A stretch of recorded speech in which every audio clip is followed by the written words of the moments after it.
to today's discussion. I am Joey Praza. I am the moderator of this discussion. Today we have with us. I am Carlos. I am graduate in sociology.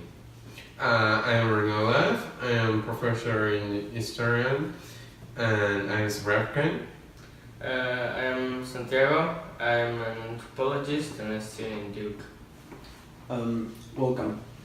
Today's discussion we will discuss about the conflicts that are currently be having in South Africa. Mr. René, could you tell us something about the Boer War that has influenced the country and its development? Okay. The Boer War was a conflict between the Netherlander people, the Boers, and England. England wanted to unite all the colonies and South Africa in just one country. So they started the Boer War to gain power and also the resources.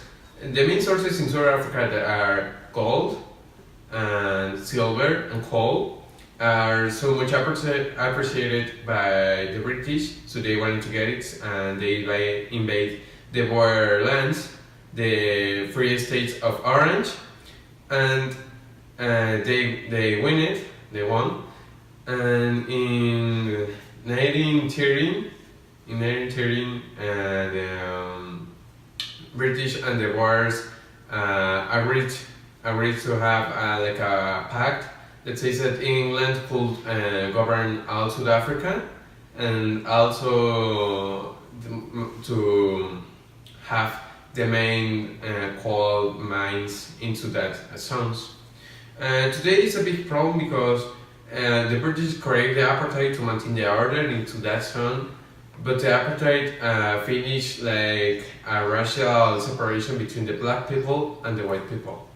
Thank you. Mr. Santi, could you please tell us what you think is the biggest influences that Nelson Mandela has had on the country? Well, as we all know, Nelson Mandela was the first democratically elected president in South Africa. He ended with the regime of the apartheid that was established by James Botha, the leader of South Africa, and he established apartheid. And the main important thing that Nelson Mandela did was that he fought peacefully for the rights of the black people. And all the South African people, I think they are like very grateful to him because he guided them to like a path of peace and no strife between the black people and the white people. And he sadly passed away a few years ago, and it was a very sad thing. We all know he was very important, and nowadays they miss him so much, and they are getting again into the racial problems that had in the past. Thank you. Mr. Carlos, could you please tell us some of the human rights violations that the country has had since Nelson Mandela's passing? Well, the country has had many problems, starting off with the education. Many people, like before, many people don't have the qualifications to teach other people, and sometimes teachers below a certain grade are teaching above their grade of education. So it makes the African society ignorant of the country, of the government, of the economy. Another problem would be the corruption. Many people don't feel safe, don't feel comfortable because there's a chance that you might die the day tomorrow. There's a real big problem with this. The police force doesn't enforce the law, so it becomes an insecure place sometimes, especially in black neighborhoods. And poverty has become a problem because the rich people stay rich and the poor people stay poor, but there's no middle ground where people can stand. So this becomes a violation in that everybody is equal, everybody can have a house, the right to live, and some of those human rights are really violated sometimes. Yes, and as we all know, most of this can be traced back to all of their political parties, such as the African National Congress, the Volksparty, and the South African Communist Party. And now, can you all please discuss about a way that we can resolve these current political climate to a much equal and safe place for everyone? Also, it's a very difficult decision because today Africa have 58 of the population in poverty. So to get today a decision or something to help that people will take a lot of time. We can make the base of something that could help them. Yeah, well, I think that we must start with the government. I think the government is a key factor in this. I think that the government must be a one that it's like the one that Nelson Mandela had.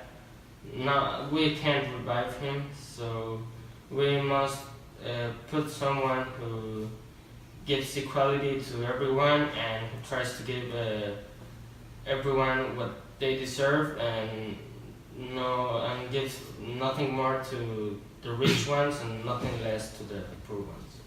I also believe that there's no immediate solution to the problem, but if we create a better society with better education and better economy by training teachers and doing that kind of thing, then you can really hope to create a better South African society in the future.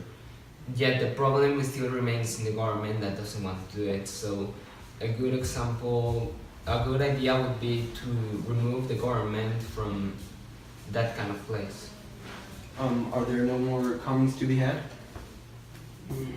Well, I just want to add that we cannot make change in our societies, but we have to really fight for what we want, and we have to make this world a better one. If not, we're going to be dead, actually.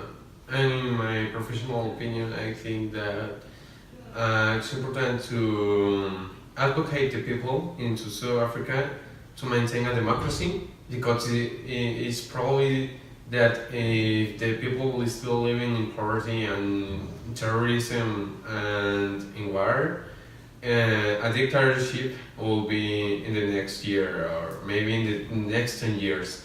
But it's probably that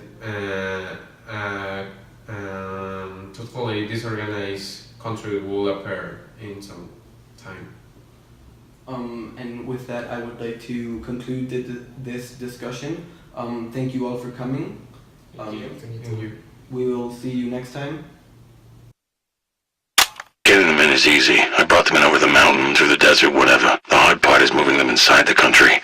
Whenever you get stopped, you gotta bribe someone or shoot someone, and not good for business. No, once you're inside, you want to hand off as fast as possible.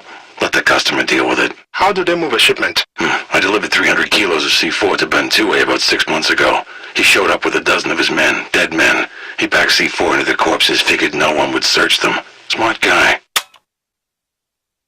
Where do you get the weapons? It's a romantic notion that they all came out of the Soviet Union after the collapse. That was a windfall back in '89, maybe through '91, but that's all over. I move weapons, I profit from circulation. You get a ceasefire in Liberia, both sides disarm. You think they slag 2,000 tons of guns? No.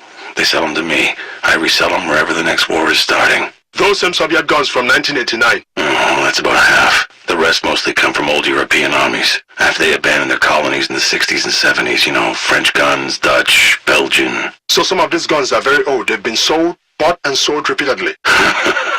They're not biodegradable. Only the dead are biodegradable.